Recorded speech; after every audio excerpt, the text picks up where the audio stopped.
आज हम एक बड़ा महत्वपूर्ण विषय आपके साथ डिस्कस करने जा रहे हैं और ये है इंडो चाइना रिलेशंस।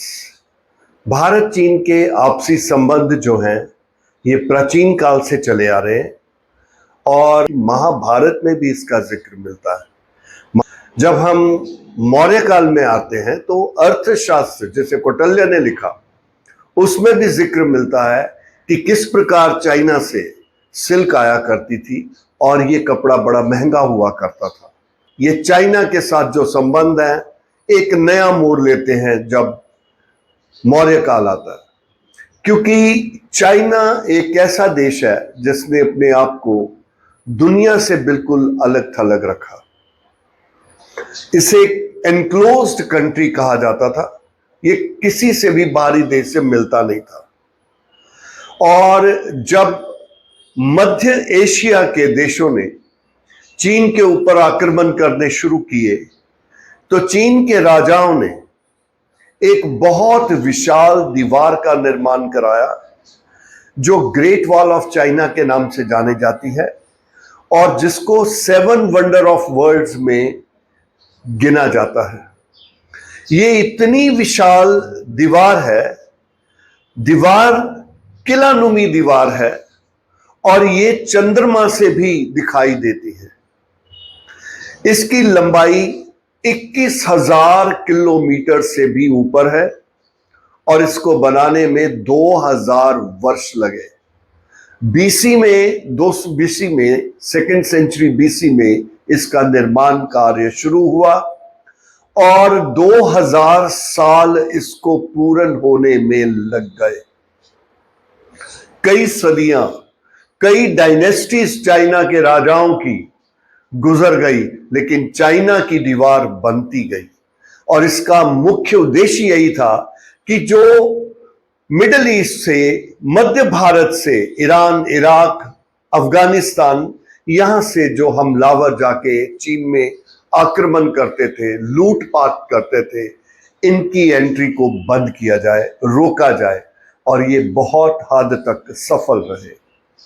अब ये रास्ता तो रुक गया, लेकिन दूसरा रास्ता तो था और वो था समुंदर का रास्ता। समुंदर के रास्ते को इस्तेमाल किया अंग्रेजों ने और वो समुंदर के रास्ते से चाइना में दाखिल होते हैं। हम इसकी भी बात करेंगे। और फिर चाइना में किस प्रकार बुद्ध धर्म प्रवेश करता है और जब बुद्ध धर्म चाइना में दाखिल हो जाता है तो चाइना के लोग उत्सुक हो जाते हैं उस जगह के दर्शन करने जहां से उनके देवता या परमात्मा जो भी वो समझ रहे थे उनसे मिलने के लिए। और वो देश कौन सा था? भारत। और वो यात्रा करते हुए भारत दाखिल होते हैं 3 scholars, Fahien, Hiuen Tsang and Itsing. ये 3 स्कॉलर्स भारत में दाखिल होते हैं। फर्स्ट सेंचुरी बीसी से एक घनिष्ठ संबंध भारत और चीन का स्थापित होता है।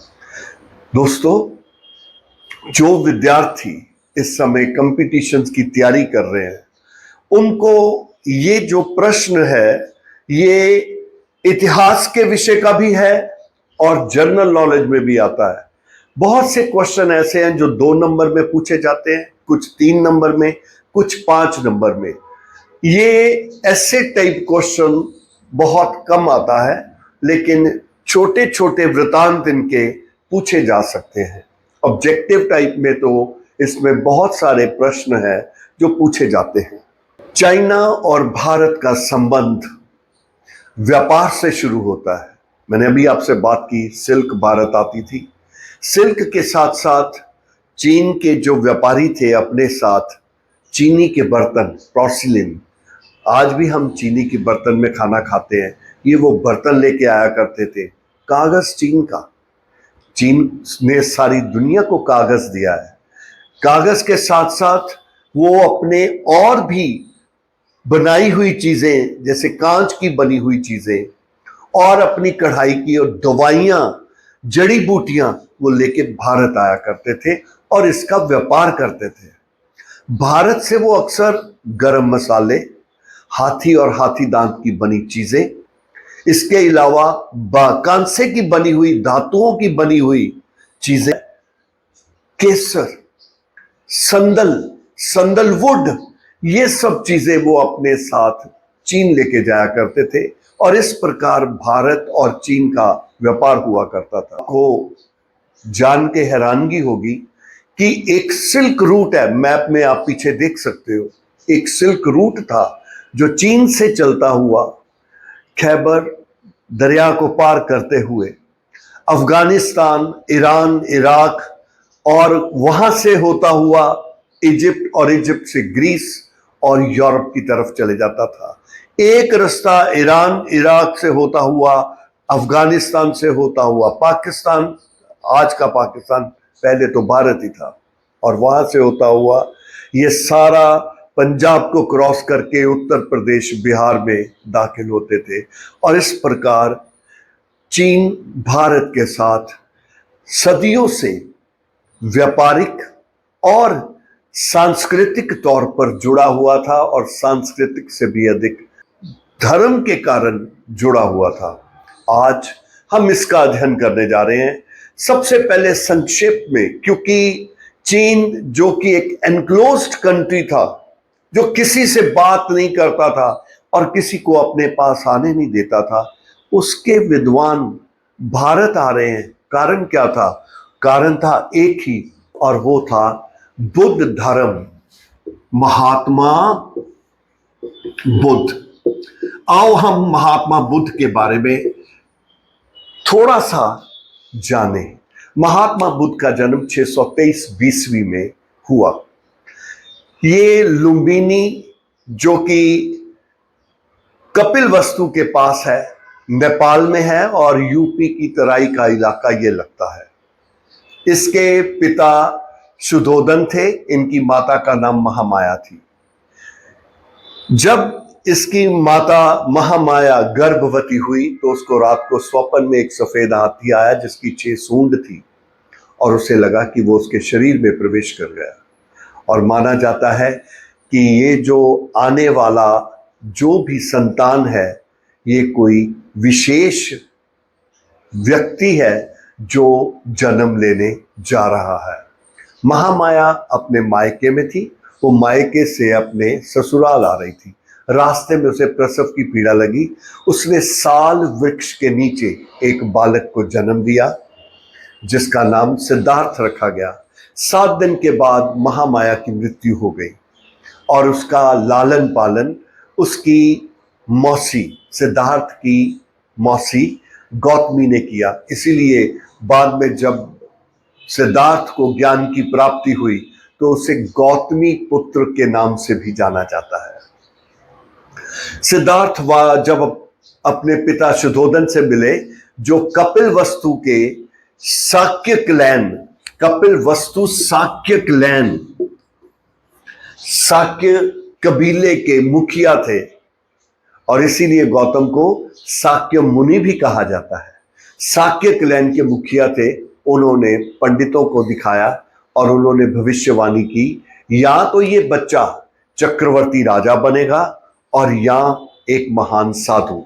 अब क्योंकि वो खुद राजा था और वो चाहता है कि मेरा बेटा चक्रवर्ती राजा बने, उसने उसके लिए एक खास महल बनवाया, हर प्रकार की शिक्षा दीक्षा दी, और उसे हर प्रकार का ऐशो आराम दिया ताकि वो राजसी ठाट से जिए और राजघराने की तरफ ही उसका ध्यान जाए। छोटी उम्र में उसकी शादी यशोदा नामक लड़की से कर दी गई। उसके घर में एक बच्चे ने जन्म दिया जिसका नाम राहुल रखा गया। जब बालक बड़ा हुआ तो सिद्धार्थ एक दिन अपने रथवान चन्ना के साथ शहर देखने के लिए चोरी छुपे निकल गया।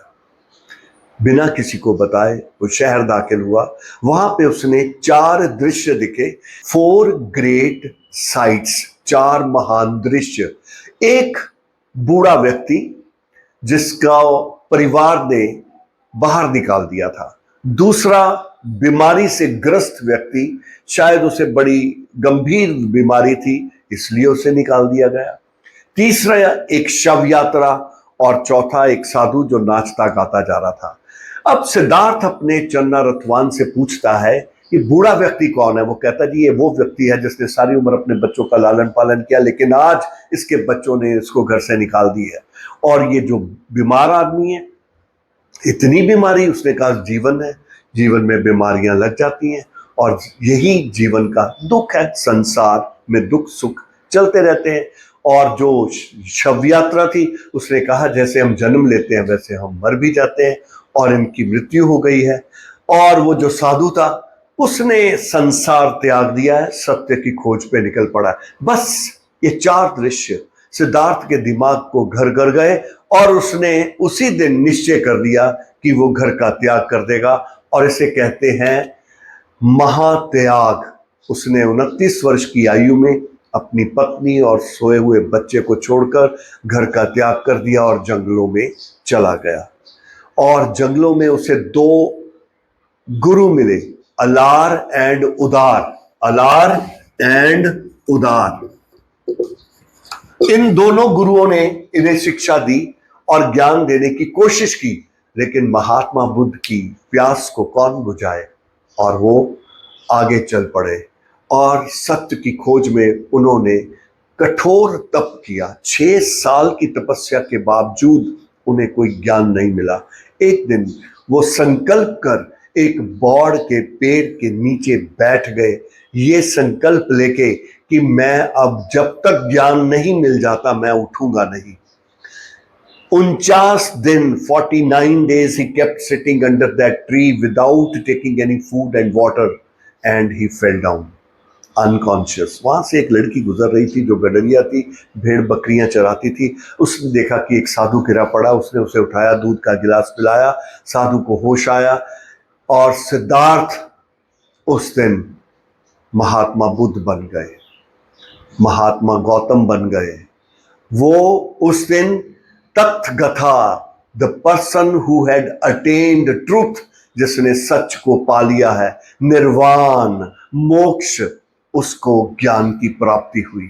और वो बौद्ध ट्री, जिस पेड़ के नीचे बैठ के उनको ज्ञान की प्राप्ति हुई, वहां पे 250 BC में अशोक आया और अशोक ने एक शिलालेख खुदवा के वहां पे लिखा कि ये वो स्थान है जहां पर महान व्यक्ति महात्मा बुद्ध का जन्म हुआ था। और इस प्रकार महात्मा बुद्ध ज्ञान की प्राप्ति करके आगे चलते हैं। सबसे पहले जंगल में उनको सारनाथ के स्थान पर वो 5 शिष्य मिलते हैं जो उनके साथ कभी चले थे लेकिन उनको रास्ते में छोड़ गए थे। उनको वो ज्ञान देते हैं और धर्म चक्र परिवर्तन, और उनको जो ज्ञान देते हैं उनका धर्म परिवर्तन हो जाता है। This is another important aspect of Mahatma Buddha. उसके बाद वो अपने ज्ञान का प्रचार करने के लिए कौशल, मगध, वैशाली और लुम्बिनी, सारनाथ, जहां वे पैदा हुए कपिल वस्तु, वहां भी गए। वहां पे उनको पत्नी मिली, उनका बेटा मिला। पत्नी ने कहा मुझे अपने संघ में शामिल करो। महात्मा बुद्ध ने एक ऑर्गेनाइजेशन चलाई थी जिसे संघ कहा जाता है। यहां पे सिर्फ लड़कों को, 18 साल की उम्र का लड़का आकर दाखिल हो सकता था। देखिए, कुछ तो आम लोग थे, ले उपासक जैसे कोई भी व्यक्ति बुद्ध धर्म के पास, महात्मा बुद्ध के पास आ सकता था, मिलता था, चले जाता था। लेकिन कुछ ऐसे लोग थे तो उनके पास ही आके रहना चाहते थे, ले जो कि उपासक भिक्षु बन गए, भिक्षु कहलाए। और वो कहाँ रहते थे? विहार में रहते, जहां रहते थे उसे विहार कहते थे। वहां पे वो रहते थे, ग्रुप्स में रहते थे। यहाँ पे नियम बड़े कठोर थे। सुबह सवेरे उठना पड़ता था, पूजा अर्चना करनी पड़ती थी, नहाना पड़ता था, मांग के खाना पड़ता था, खुद बनाना पड़ता था, खुद खाना पड़ता था, जमीन पे सोना पड़ता था, कोई पैसा नहीं लेना, किसी से दान दक्षिणा नहीं लेनी, अपने आप किसी प्रकार का कोई मन में वेद भाव, किसी के खिलाफ ईर्ष्या ये नहीं रखनी, तभी तुम भिक्षु बन सकते हो और बुद्ध धर्म का प्रचार करना। इस संघ में भिक्षु और भिक्षुनियां भी शामिल होगी, क्योंकि उन्होंने लड़कियों को बुला लिया था, क्योंकि उनकी पत्नी ने आग्रह किया था। और इस प्रकार महात्मा बुद्ध का यह संघ चला। 29 वर्ष की आयु में घर का त्याग किया, 35 वर्ष की आयु में इन्हें बौद्ध ज्ञान हुआ और 80 वर्ष की आयु में इनका देहांत हो गया। कुंडलग्राम में। अब महात्मा बुद्ध के जाने के बाद उसी वक्त एक बौद्ध सभा बुलाई गई, फर्स्ट काउंसिल, बुद्धिस्ट काउंसिल, जिसमें 500 भिक्षु शामिल हुए। वो भिक्षु जिसके बारे में अभी बता के हटाऊं, ये 500 भिक्षु प्राप्त मिले। वहां पे त्रिपिटक, बुद्ध धर्म का लिटरेचर, त्रिपिटक, विनय पिटक, सूत पिटक, ये दोनों के बारे में डिस्कशन हुई, इसके बारे में बात हुई। आनंद जो महात्मा बुद्ध का रिश्तेदार में कजन भी लगता था और उसका शिष्य भी था, वो भी इस बौद्ध सभा में शामिल था। महासंघिका जो कि उस समय इसका मुखिया था, इस बौद्ध सभा में सब शामिल हुए। और इस प्रकार बौद्ध धर्म का लिटरेचर जो है पाली भाषा में लिखा गया। मगधी बोलते हैं, पाली में लिख रहे हैं। आगे चल के दूसरी बौद्ध सभा 100 साल के बाद फिर हुई और राजगृह, ये पहली राजगृह, फिर दूसरी बौद्ध सभा हुई और फिर तीसरी अशोक के काल में हुई। अशोक पाटलिपुत्र में बौद्ध सभा बुलाता है। महात्मा बुद्ध को, महात्मा बुद्ध के बुद्ध धर्म को अगर किसी ने फैलाया है तो उसमें और कोई नहीं, सबसे अधिक योगदान जो है महाराजा अशोक का। अशोक ने अपने बेटे और बेटी को, महेंद्र और महेंद्रा को, श्रीलंका में बुद्ध धर्म के प्रचार के लिए भेजा। उसने सांची स्तूप, स्तूप वो जगह है जहां पे बुद्ध धर्म के रेलिक्स, रेलिक्स मींस वो चीजें जैसे मेरी खड़ाएं होगी, कपड़ा हो गया, बाल हो गया, कोई चीज बुद्ध धर्म के साथ, महात्मा बुद्ध के साथ जुड़ी हुई, उनको रखा जाता था। उसने स्तूप बनाए। सांची का स्तूप बड़ा महत्वपूर्ण है। ये स्तूप बनवाए, विहार बनवाए जहां पे बौद्ध भिक्षु आके रहते थे। आगे बौद्ध धर्म की शिक्षाएं, 4 नोबल ट्रूथ, 4 महान सत्य क्या है? जीवन दुखों का घर है, दुखों का कारण है। क्या दुखों से छुटकारा पा जा सकता है? जी हां, दुखों से छुटकारा पाने के लिए जरूरी है अपनी इच्छाओं को खत्म करो। World is full of suffering and the cause of suffering is desires. And what is the remedy for extinguish the desires? Desires को छोड़ो और तुम सुख प्राप्त करोगे। इसके बाद उन्होंने अष्टमार्ग का प्रावधान दिया। अष्टमार्ग is 8-fold path: right conduct, right faith, right knowledge, right speech, right action, right endeavor, right मतलब जो ठीक है उसे करो, गलत को नहीं।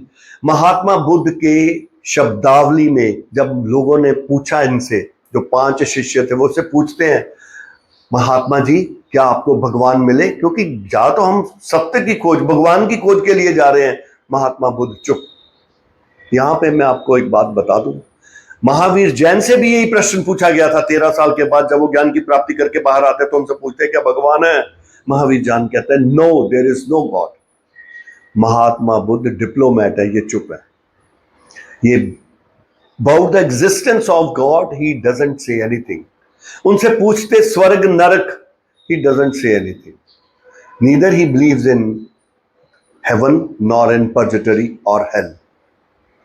कर्म पे विश्वास, that is the main thing. कर्म, वो कहते हैं कि कर्म कर और कर्म का फल मिलेगा। कर्म के ऊपर, भाग्य के ऊपर जोर नहीं है। भाग्य अलग चीज है।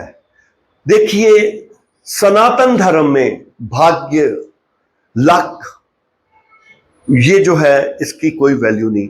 अगर वेदांता पढ़िए, विवेकानंद की किताब, तो वो वर्ड यूज करते हैं प्रारब्ध।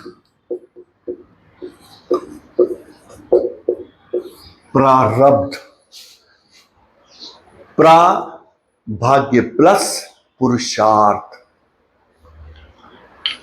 The action of man is responsible for his luck. So the word पुरुषार्थ same is adopted by Mahatma Buddha. एक बात बच्चे आप ध्यान में रखना कि चाहे बुद्ध धर्म है, जैन धर्म है, अजीविक है, जितने भी बाद में धर्म आए, ये हिंदू फिलॉसफी के बीच में ही चलते हैं। हिंदुइज्म बड़ा विशाल है। मैं आपको छोटी सी एक एग्जांपल देता हूं। 4 वेद, ऋग साम अथर यजुर, 4 संहिता, संहिता ऋग संहिता, वेद संहिता, यजुर संहिता, अथर संहिता। ब्राह्मणास, अर्यंकना, उपनिषद्स, पुराणास 18 पुराण, संख्या 6 फिलॉसफीज, योग संख्य आप जानते ही हैं, पतंजलि का योग, पूर्व मीमांसा, उत्तर मीमांसा, इतनी किताबें, इतनी फिलॉसफी। एक कहता है भगवान है, चार्वाक हुआ, एक कहता है भगवान है और उसने ही ब्रह्मा विष्णु महेश ये सारा संसार क्रिएट किया।